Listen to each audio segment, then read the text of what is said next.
말씀 수고하셨습니다. 우리 오케스트라 수고하셨습니다. 시편 121편입니다. 시편 121편.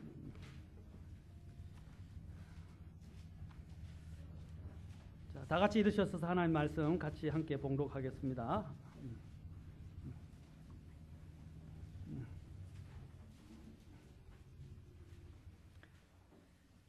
자, 한 절씩 저와 여러분이 교독하겠습니다. 제가 먼저 한 절 읽고 그 다음에 여러분들이 함께 봉독하면서 교독하겠습니다.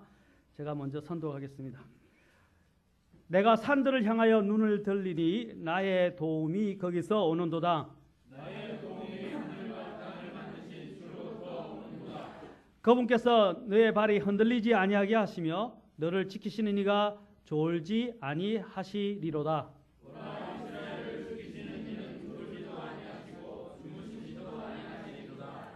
주는 너를 지키시는 이시로다. 주께서 내 오른쪽에서 너의 그늘이 되시나니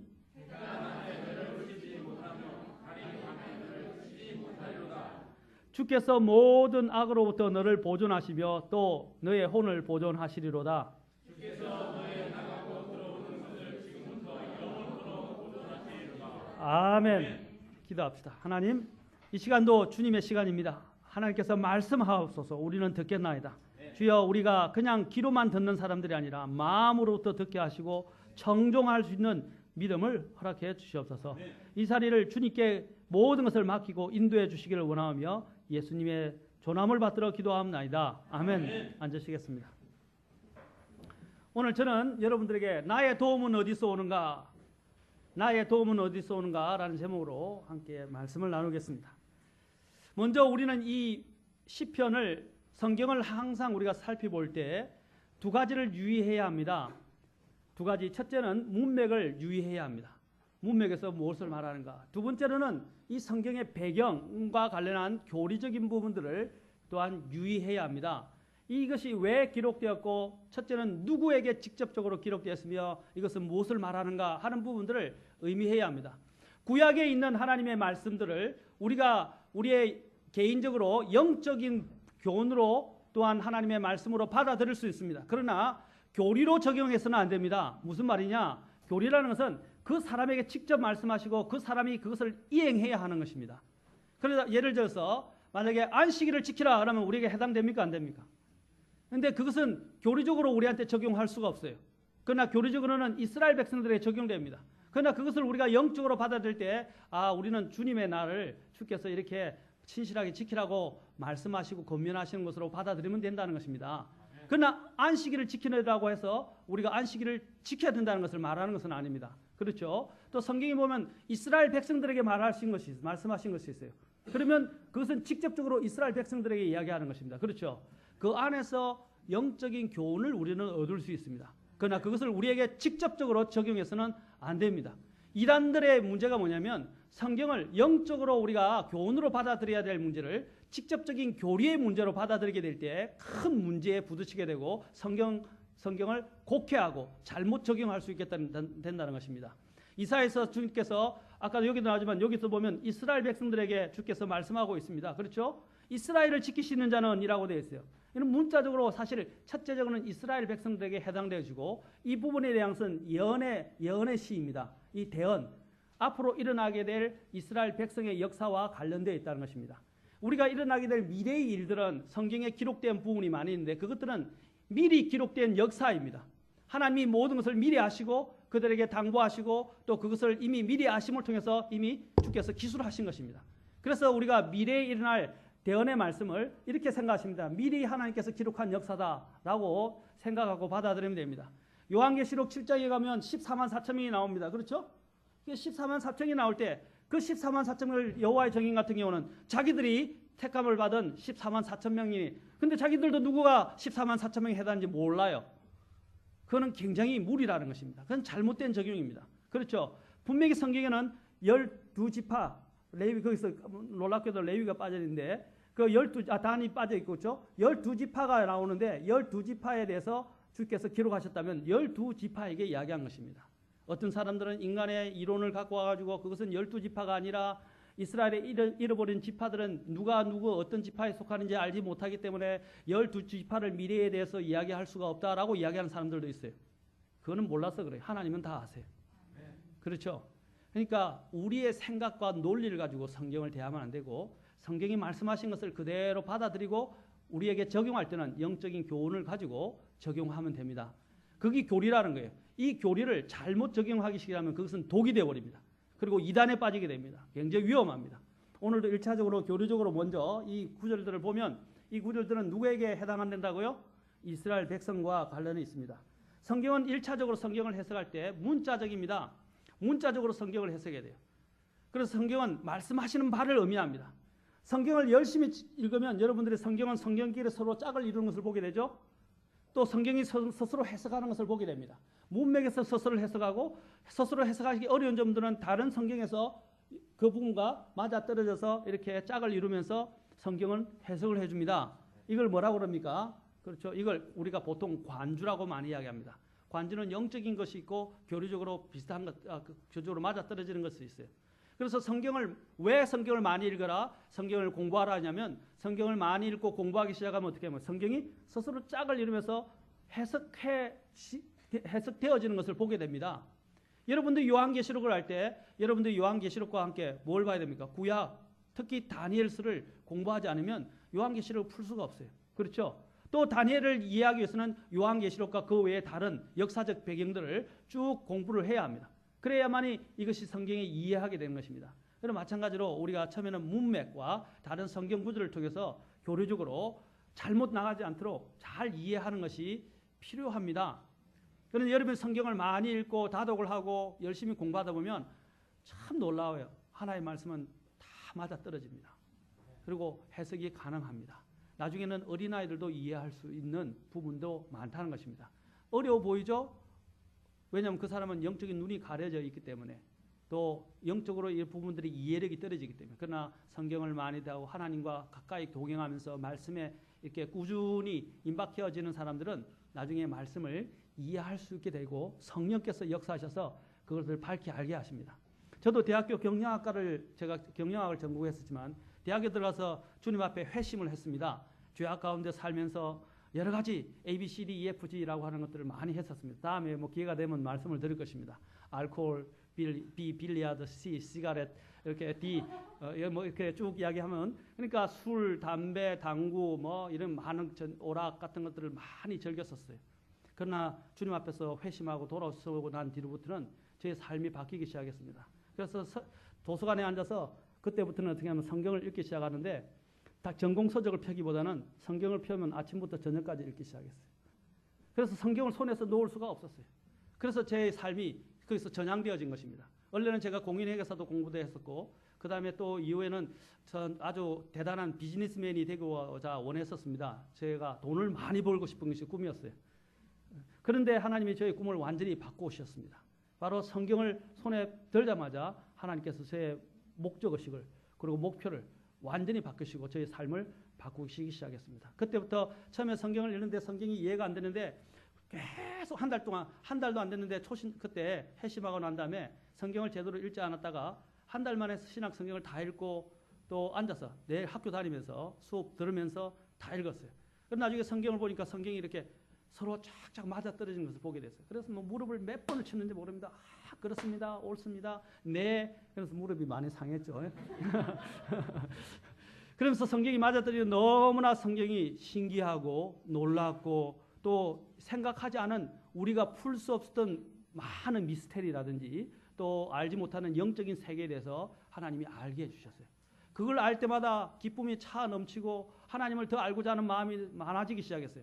그래서 늘 성경을 갖고 있으면 하나님 앞에서 늘 감사했었어요. 그리고 성경을 통해서 확신을 더 갖게 되었던 것입니다. 여러분도 마찬가지입니다. 성경을 손에서 놓지 말고 읽기를 즐거워하시고 묵상하시고 하게 되면 나중에는 그것이 나중에 남아요. 어린아이들도 처음에는 구구단 외우라면 뭣도 모르고 외우죠. 나중에 보면 자신이 세상으로 나갔을 때 어떻게 됩니까? 저절로 구구단이 나오면서 숫자가 계산이 되잖아요. 요즘은 19단도 외우더라고요. 네? 19단 외우는 법. 그렇죠? 19단은 사실 되게 쉬워요. 마이너스 1 하면 20 마이너스 1 이렇게 하면 돼요. 그런 식으로 계산하면 돼요. 나중에 계산할 때. 다음에 제가 가르쳐 드릴게요. 자, 어쨌든 간에 이렇게 구구단을 미리 이렇게 뭣도 모르고 외웠지만 나중에 되니까 어떻게 해요? 그것이 이해가 되어지고 그것이 생활에 적용되어집니다. 하나의 말씀도 그 당시 읽고 그 당시 공부할 때는 이해가 안 될 수가 있어요. 그러나 여러분이 부지런히 탐구하고 이해가 안 되지만 그것을 믿고 따르다 보면 어느 시점에 여러분이 고난을 당할 때나 어떤 현상의 상황에 부딪히게 되거나 어려운 상황이 오게 되면 어떻게 됩니까? 그 말씀이 이제 내 삶을 통해서 내 마음에서 막 튀어나오기 시작합니다. 그러면서 영적인 세계들을 이해하기 시작하고 이제 말씀을 체험으로 알게 돼요. 머리로 알던 것들을 실제 삶을 통해서 부딪히면서 그 말씀이 내 것이 되어집니다. 그때는 그것은 내 것이 되는 거예요. 그리고 절대로 그것은 누가 바꿀 수가 없어요. 확고해지는 것입니다. 그래서 지금은 모르지만 말씀을 읽는 연습, 훈련을 계속 하라는 것입니다. 때가 되면 하나님께서 그 말씀을 통해서 여러분들에게 살아서 그 말씀이 권능이 되고 역사하도록 만들어 주실 것이라는 것입니다. 그래서 매일 성경 읽는 것, 묵상하는 것, 이것을 또 내 속에서 마음판에 새겨서 적용하는 것, 이것들을 소홀히 하지 말라고 말씀을 드리는 것입니다. 말씀은 우리 마음을 시원하게 해줍니다. 정말 상쾌하게 해줘요. 그리고 흐릿흐릿하던 부분에서 분명하게 만들어줍니다. 한번 테스트 해보세요. 하나님 그러신가 하는가. 하나님은 놀라우신 분입니다.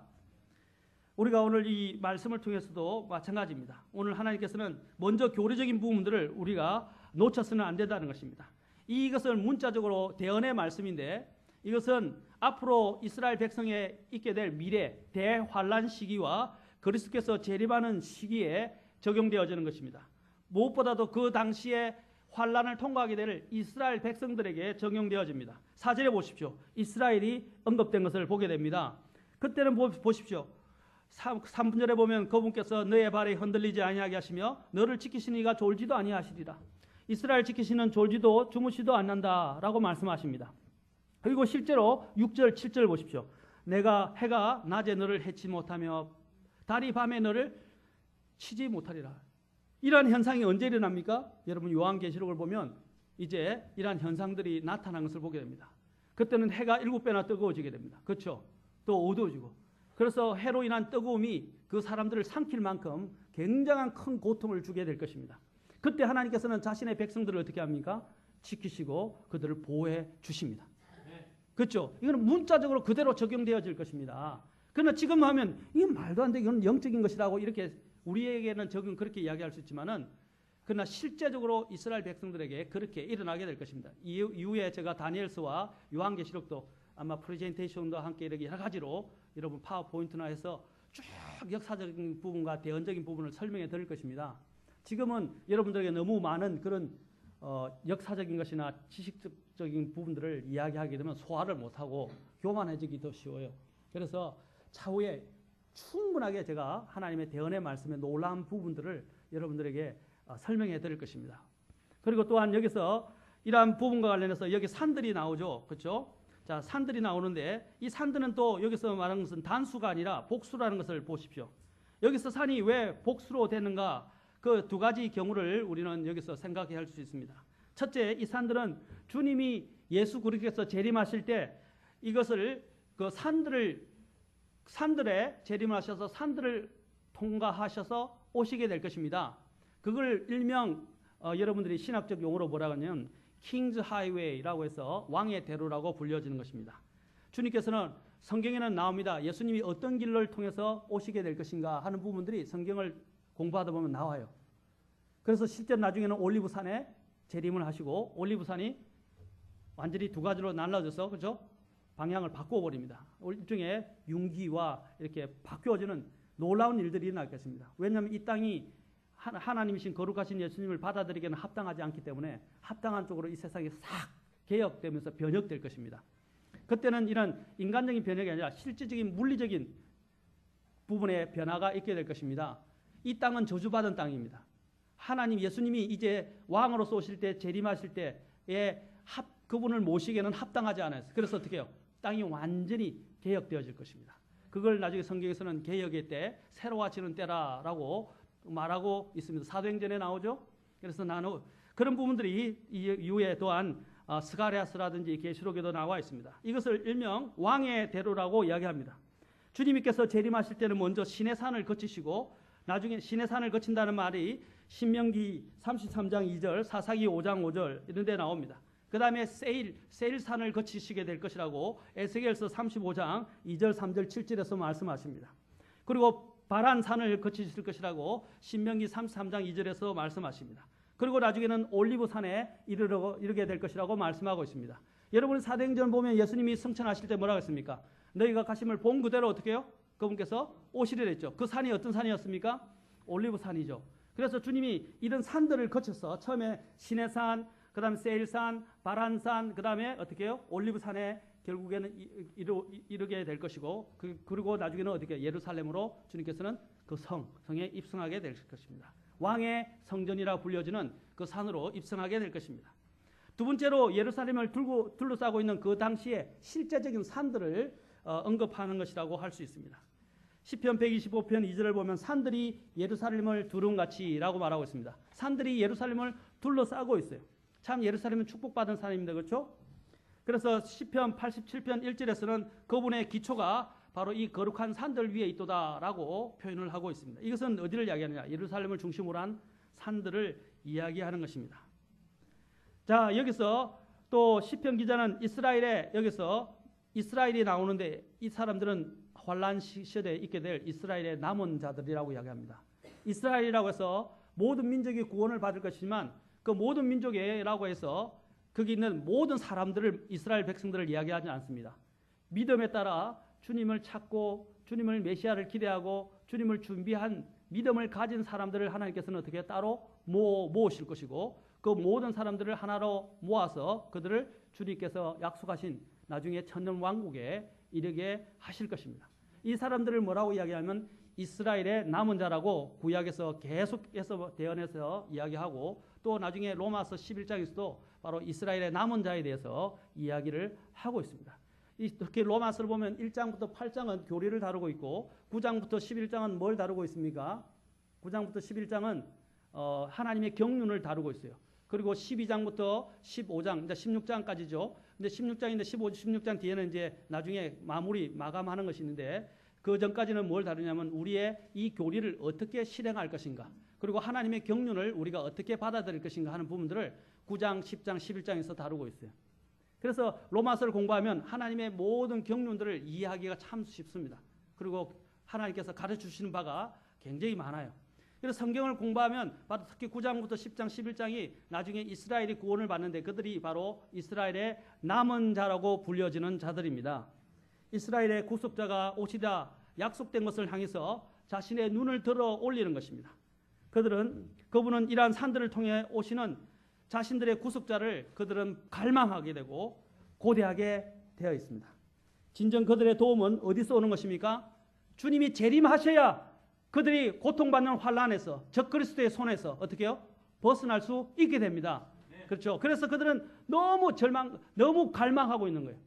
그들은 목숨의 위협을 받으면서 믿음을 지키고 그 믿음에 대한 문제를 그들에게 보상하시고 그들을 위로하시고 그들 인도하실 분이 누구입니까? 주님께서 재림하셔야 됩니다. 그래서 그들은 어떻게 합니까? 산들을 통해서 오실 왕의 대루를 바라보면서 산들을 바라보면서 어떻게 해요? 주님이 오실 것을 고대하는 겁니다. 그래서 뭐라고 그랬습니까? 시편 121편 처에 내가 산들을 향하여 눈을 들리니 라고 말하고 있는 것입니다. 이 산이 바로 주께서 오실 그 왕의 대로의 산들을 이야기하는 것입니다. 그들은 그냥 산들이 아니에요. 왜 갑자기 멍청하게 산을 쳐다보라고 하는가 이렇게 생각할 수 있어요. 여러분들이 이것을 제대로 이해하면 그냥 이 산들이 아니라 메시아이신 예수님께서 약속하신 그 대로를 이야기하는 것입니다. 구약에는 이것이 많이 말씀되어져 있고 약속되어 있어요. 그래서 주님이 오시는 길을 바라보는 거예요. 마치 내가 사랑하는 사람이 어느 길로 오게 되면 그 먼저 나가서 어떻게 해요? 오실 때 기다리지 않습니까? 그렇죠? 그처럼 이스라엘 백성들도 하나님을 기다리는 겁니다. 자신의 메시아신 예수님이 재림하시고 자신들을 위하여 오실 것들을 바라보는 것입니다. 그들은 많은 어려움 가운데서 주님이 오시는 것이 그들의 문제를 해결할 수 있는 유일한 방책이기 때문입니다. 하나님께서는 그래서 그들은 그 도움이 주님으로부터 온다는 것을 알았고 그 믿음으로 그분이 오실 그 산들을 바라보았습니다. 하나님께서는 그들을 기적같이 보호하시고 지키실 것입니다. 하나님께서 그들 이스라엘 백성을 이집트에서 건져내셨을 때 40년간 하나님께서는 어떻게 하셨습니까? 광야에서 기적적으로 먹이셨어요. 음식이 다 하지 않았죠? 항상 만나를 주셨죠? 메추라기도 주셨죠? 물도 어떻게 해요? 나오지 않는 바에서 쪽에서 나오게 하셨죠? 그들이 또 신발도 헤어지지 않았죠? 옷도 헤어지지 않아요. 40년 동안. 기적이 아니고 무엇입니까? 그들은 바로 이 기적을 경험한 사람들이었습니다. 앞으로 똑같은 나중에 환란 시대에 이러한 출애굽의 기적이 동일하게 이스라엘 백성들에게 있을 것입니다. 적그리스도의 손안에 벗어나서 그들을 주님께서 지키시고 여러 가지 많은 태양이 7배나 뜨거워지고 많은 환란과 기근과 지진이 일어나고 많은 이 세상의 대지변, 천재지변이 일어날 가운데서도 하나님께서는 믿음을 가진 이스라엘 백성들을 지키실 것입니다.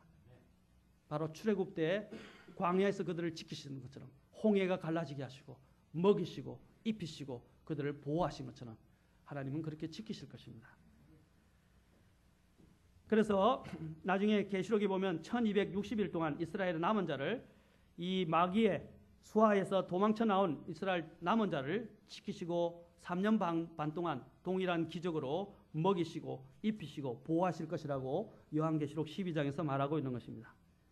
그래서 3절에서 5절을 보면 바로 그분은 결코 졸지도 주무시지도 않고 그들을 지키시고 그들의 그늘이 되시는 분이라고 말씀하고 있습니다. 놀랍죠? 놀랍지 않습니까? 우리는 더 감사한 것이 있어요. 우리는 환란을 통과하지 않을 것입니다. 그 전에 우리는 하늘로 들려 올라갈 것입니다. 그렇죠? 우리는 이런 고생 안 해도 돼요. 이것이 얼마나 큰 은혜입니까? 아멘? 준승아 올라오라 하면 변화돼서 올라갈 것입니다. 저는 그때 생각하면 제 몸이 여보 뚱뚱한 건 문제가 안 돼요. 몸이 무겁다고 고민하지 마세요. 하나님이 영광스러운 몸으로 변화시켜서 우리를 환란을 통과하지 않도록 하늘에서 큰 위로와 함께 상을 베풀어 주실 것입니다. 그렇죠? 자, 6절에는 아까 있는 대로 태양의 폭염도 그들을 정말 상해하지 못할 것입니다. 하나님의 진노로 인해서 일어난 7 대접 또는 호리병을 가진 7 천사들 중 4번째 천사가 이 대접을 태양에다 쏟아부으니까 어떻게 해요? 그 태양이 엄청난 열기로 사람들을 거슬리며 태우는 모습이 나옵니다. 계시록 16장 8절과 9절을 보면 달도 그 빛을 내지 못하고 온 세상이 어떻게 해요? 암흑천지가 되어집니다. 어둠이 얼마나 무서운지 아십니까? 빛이 뜨거워서 고통을 주는 것도 굉장히 큰 것이지만 아무것도 볼 수 없는 칠흑천지로 떨어진다는 것도 무섭습니다. 밤에 한번 실제로 이전에 옛날에 사람들이 모여서 식당에서 제가 이제 재밌는 이야기를 들었는데 식당에서 이렇게 서로 선을 보면서 뭐라 합니까? 선이라 그럽니까? 같이 이렇게 남녀 여자들 이렇게 만나는 걸 뭐라 그러죠? 미팅이라 그러죠? 예, 미팅. 저는 미팅을 안 해봐가지고요. 미팅. 저는 우리 사람이 제일입니다. 미팅을 하고 있는데 밤에 이제 빵집에서 만났는데 서로 점자를 빼더랍니다. 했는데 갑자기 불이 탁 나왔어요. 그런데 갑자기 그 불 나간 속에서 챙챙챙챙챙 하면서 불꽃이 튀더랍니다. 그래서 나중에 불이 탁 다시 들어왔는데 보니까 빵이 하나도 없어요. 이 어둠이라는 것은 사람들에게 이런 고통을 주고 또한 무서움을 두려움을 줍니다. 아이들이 가장 무서워하는 게 뭡니까? 부모들이 없이 전등이 나가버리고 어두워지고 아무도 그를 돌보는 사람이 없을 때 굉장히 큰 고통을 듣고 그 다음에 두려움을 느낍니다. 지옥이 성경에서는 어떻게 이야기하고 있습니까? 지옥에는 불빛이 없어요. 지옥은 어두워요. 칠흑처럼 어둡고 그들에게 귀에 들려오는 건 뭡니까? 나중에 지옥에 대해서 제가 설교할 것입니다만은 고통의 소리밖에 안 들려요. 살려주세요 하는 깜짝 놀랐어요? 그 소리 외에는 어둠 속에서 고통을 당한다 생각해 보십시오. 고통이 배가 될 것입니다. 앞으로 7년 대환란 때도 동일한 현상이 달이 빛을 내지 못하고 암흑천지로 변하고 핏빛으로 변하게 되고 또 나중에는 태양과 같이 또 7배나 뜨거워지면서 장렬하면서 불타는 때가 있게 될 것이라고 경고하고 있습니다. 그런데 하나님께서는 이스라엘을 보호하셔서 적그리스도의 손아래에서 그들을 벗어나게 하시고 영원토록 그들을 지키시고 그들을 하나님의 천년왕국에 주님의 천년왕국으로 인도하여 들이실 것입니다. 그게 하나님의 권능의 손이라는 것입니다. 하나님의 손은 보호의 손이기도 하지만 또한 권능의 손이십니다. 바로 우리 이 성도들은 이스라엘 백성뿐만 아니라 오늘 은혜 시대에 주님을 믿었던 사람들은 바로 이 하나님의 권능의 손 안에서 보호받고 있습니다. 이스라엘보다도 더 충분하게, 더 확실하게 우리를 보호해 주시는 것입니다. 요한복음에 보십시오. 주님께서 뭐라고 했습니까? 누구도 내 손에서, 아무도 아버지의 손에서 너희를 빼앗아가지 못할 것이라고 그랬고, 내 손에서도 빼앗아가지 못할 것이라고 주님께서는 이중적으로 약속을 하셨어요. 얼마나 놀라운 일입니까? 여러분들이 이 약속을 믿는다면 아마 믿음에 있어서 결코 흔들리지 아니할 것입니다. 그 다음에 이제 영적인 적용을 간단하게 하도록 합시다. 탈무드에 이런 이야기가 나옵니다. 어떤 거지가 부잣집 대문에 기대서서 등을 아래로 긁었습니다. 이 모습을 본 부자 라피는 거지를 데려다가 목욕을 시킨 후에 먹을 것과 입을 것을 주어서 돌려보냈습니다. 근데 다음 날 아침 이 소문을 들었던 거지 2명이 찾아와서 똑같이 등을 기대고 긁고 있었습니다. 그러자 라피는 그들을 막 때린 후에 쫓아내버렸습니다. 2명의 거지가 쫓겨가면서 어제의 호의는 어떻게 된 것인가 하면서 불평하면서 말하자 라피가 이렇게 대답했습니다. 자기 혼자는 등을 긁을 수 없도다. 그러나 둘이서는 서로 긁어줄 수 있느니라 라고 이야기하면서 돌려보냈다고 합니다. 무엇을 이야기하는 것입니까? 우리가 할 수 있는 부분에서는 감당을 해야 하는데 많은 사람들이 아무것도 하지 않고 하나님의 도움만을 구하려 한다는 것입니다. 오늘 여기서 말씀하는 것은 우리의 도움이 전적으로 하나님께로부터 오지만 우리 자신이 할 수 있는 부분에 대해서 최선을 다하지 않는 경우가 많다는 것입니다. 예를 들자면 병에 들었을 때 의사에 가서 보이는 것은 당연한 것입니다. 사도 바울도 어떻게 했습니까? 누가가 옆에 있었죠? 또 자신의 디도가 아팠을 때 어떻게 했습니까? 에바브로 디도가 아팠을 때 그렇죠? 자신도 어떻게 할 수 없고 기도한 후에 하나님께서 특별하게 그를 낫게 해주셨어요. 의사 누가가 왜 바울과 함께 있어야 했습니까? 왜 디모데에게 내가 위장을 위하여 어떻게 해요? 포도즙을 왜 쓰라고 이야기했습니까? 포도즙을. 그 이유는 바로 자신들이 할 수 있는 부분에서는 하라 이 말입니다. 바울이 가서 바로 안수해줘도 됩니다. 그렇죠? 그런 능력이 있는 사람이었어요. 그러나 말년에서는 어떻게 합니까? 그가 그 사람들을 보고 의사를 통해서 치료받을 것을 권유하고 있고 약을 통해서 치료받을 것을 이야기하고 있습니다. 우리가 할 수 있는 부분은 해야 합니다.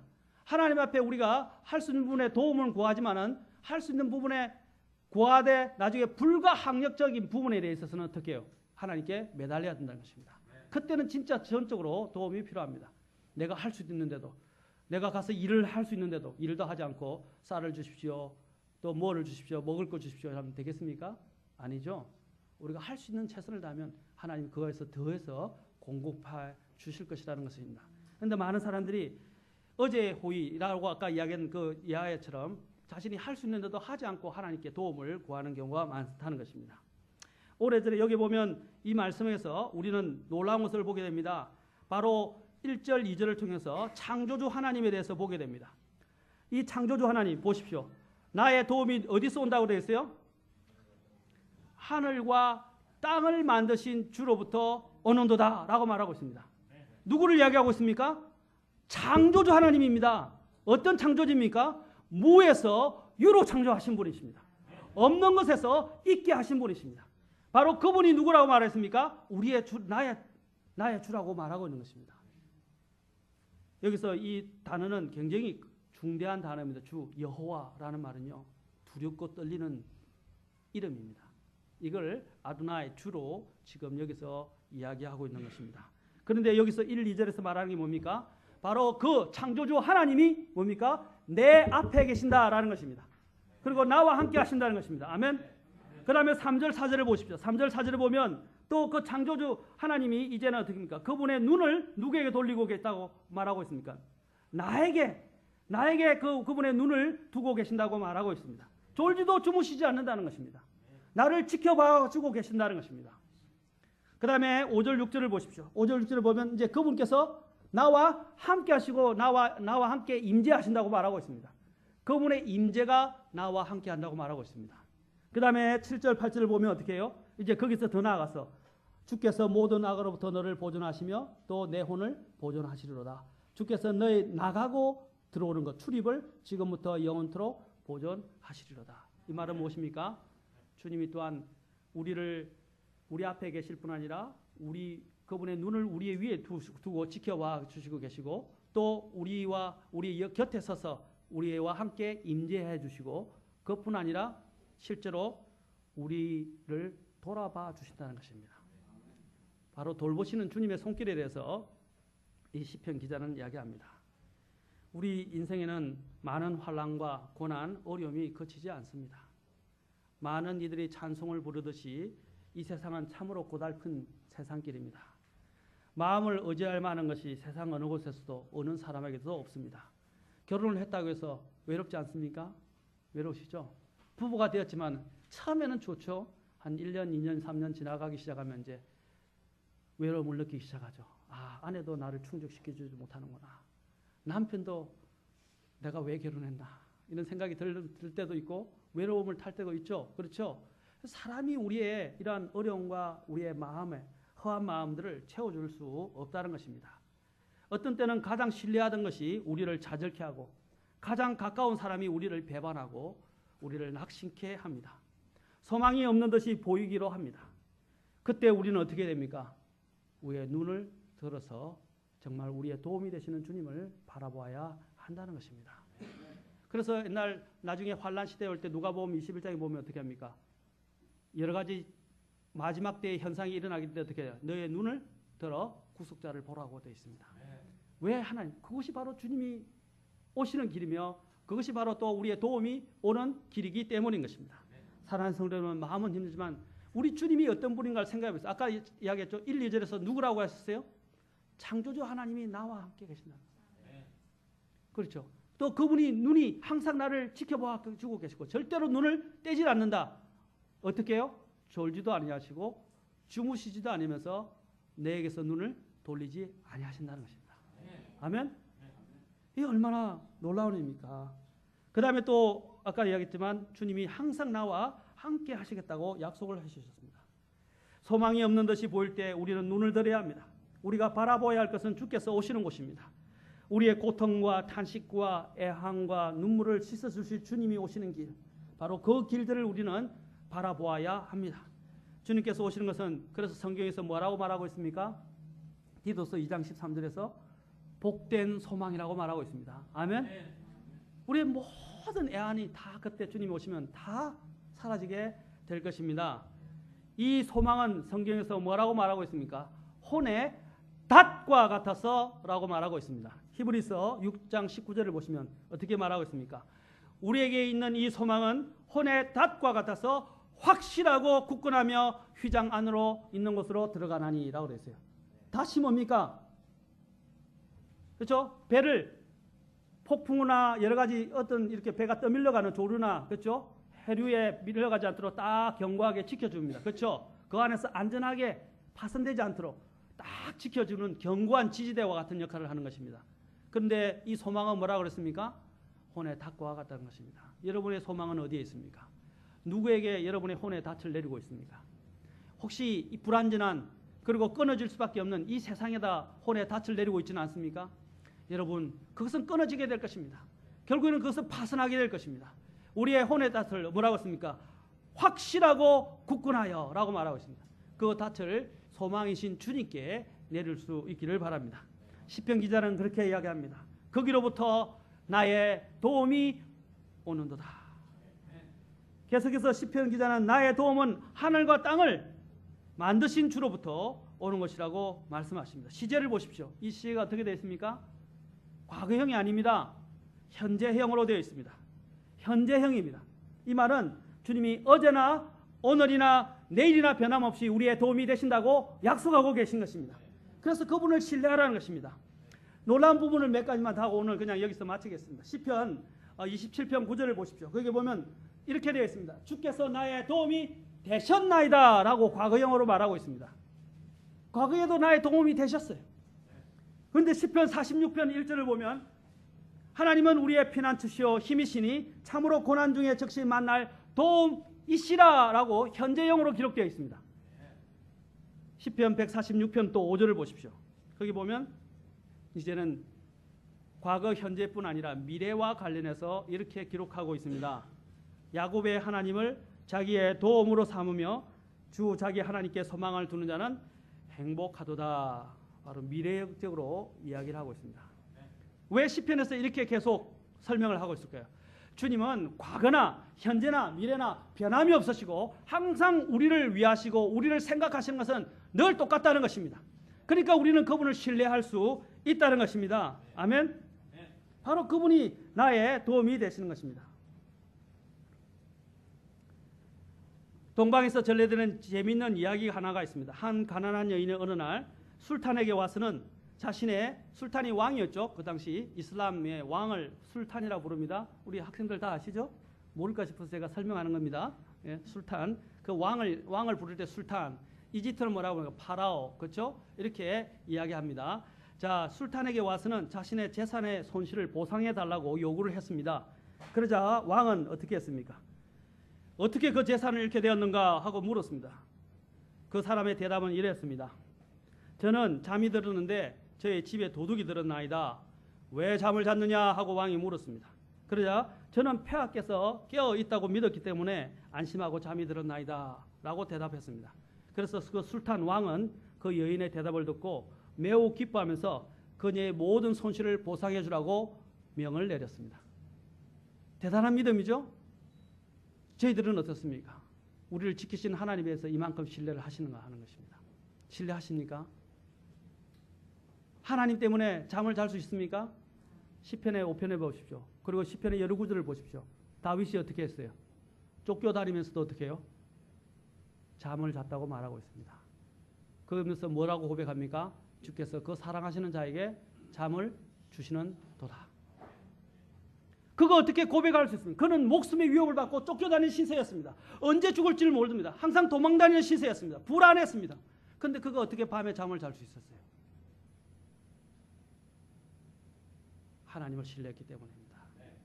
사랑하는 성도 여러분, 이 세상을 사는데 내가 생각하지 많은 어려움과 아픔들과 여러 가지 환난들이 여러분 주변에서 도사리고 여러분을 괴롭히고 힘들게 할 수도 있습니다. 그리고 불면증에 시달리기도 하고 두려움에 떨기도 하고 마음의 상처로 인해서 낙심되기도 하고 절망에 빠질 수도 있습니다. 그때 무엇을 생각해야 합니까? 나를 돌아보시는 주님을 생각하십시오. 특히 어떤 주님입니까? 그 아들도 아끼지 아니하시고 우리를 위하여 내어주신 분께서 어찌 그 아들과 함께 우리에게 모든 것을 선물로 주시지 아니하시겠냐. 값없이 선물로 주지 아니하시겠냐. 로마서 8장 32절 같이 읽겠습니다.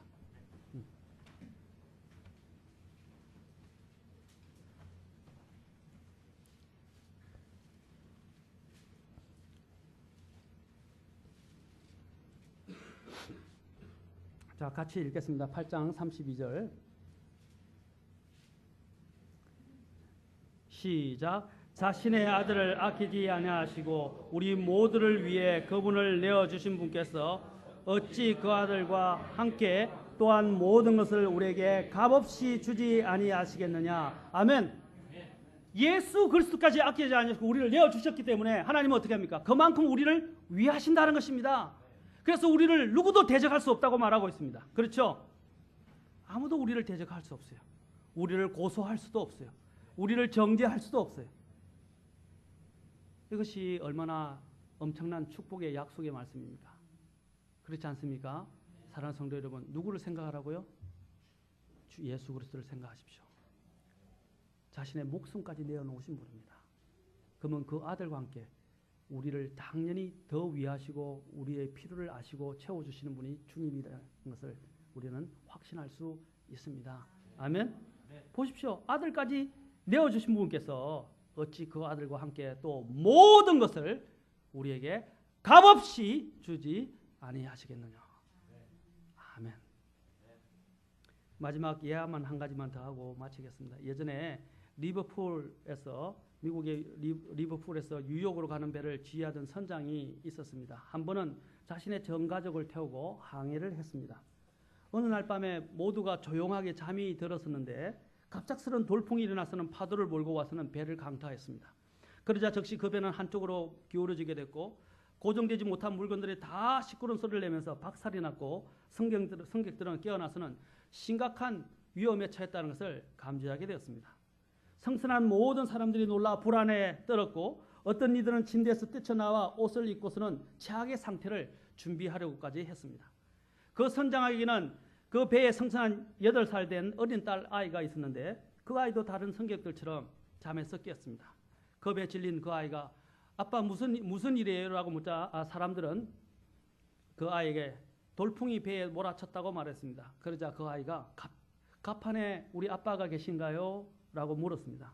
사람들은 그래 아빠는 갑판에 여전히 계신단다 라고 대답해 주었습니다. 그러자 그 어린애는 아무 두려움 없이 다시 자기 베개를 베고는 그 풍랑에도 불구하고 몇 분 내에 달콤하게 다시 잠이 들었다고 합니다. 누구를 믿었는 것입니까? 자기 아빠를 믿었던 것입니다. 우리의 하늘 아버지께서 우리를 돌보십니다. 사랑하는 성도 여러분, 그러면 불면증 다 도망갑니다. 그렇죠? 또 여러분이 두려움에 떠는 것들 다 치유됩니다. 이 불면증이라든지 이런 우울증 이런 부분들이 사실은 하나님을 신뢰하지 않으면서 오는 경우가 많습니다. 그렇지 않습니까? 그것은 치유될 수 있습니다. 누구를 기억하면 됩니까? 우리의 도움이 되시는 주님을 기억하십시오. 예, 때로는 어려워서 어떤 때는 우울증에 걸리기도 합니다. 저는 많은 분들이 이렇게 이야기하더라고요. 우울증이라는 것은 마음의 감기다라고 이야기하더라고요. 그래서 감기를 앓을 수는 있으나 감기 때문에 나중에 모든 인생을 망쳐서는 안 됩니다. 그 감기에서 일어설 수 있도록 우리를 처방하시고 우리를 보호하시고 우리를 일으켜 세우실 수 있는 분이 계십니다. 여러분, 우리의 눈을 누구에게 돌려야 합니까? 주님께 돌리십시오. 오늘 이 어린아이처럼 순진무구한 이 어린아이처럼 자기 아빠가 갑판에 계시다는 것을 알고 그가 다시 고난 잠에 빠졌던 것처럼 우리 또한 우리를 위해서 졸지도 주무시지도 아니하시는 하나님께 우리 인생을 맡기고 그분이 인도하시고 항해하고 인도하시는 대로 여러분을 맡기시기 바랍니다. 하나님은 지켜주십니다. 하나님은 테스트 해보라고 그러셨어요. 이것은 주님을 시험하기 위한 시험이 아니라 믿음에 의해서 주님을 테스트하는 것입니다.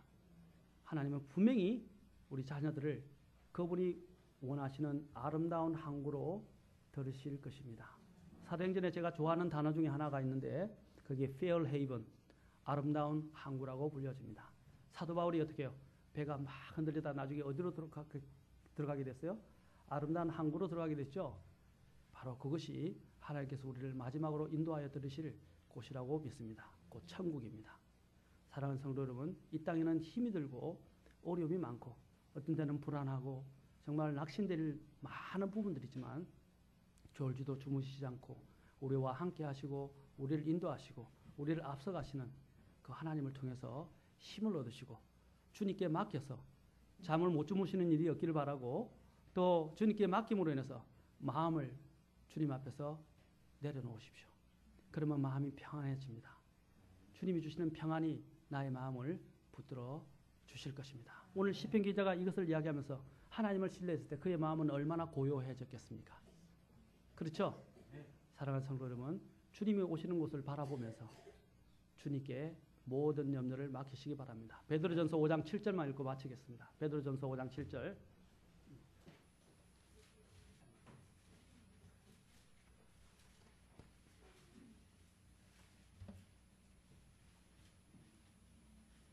자, 베드로전서 5장 7절. 자, 다 같이 일어서서 읽고 기도하겠습니다. 베드로전서 5장 7절.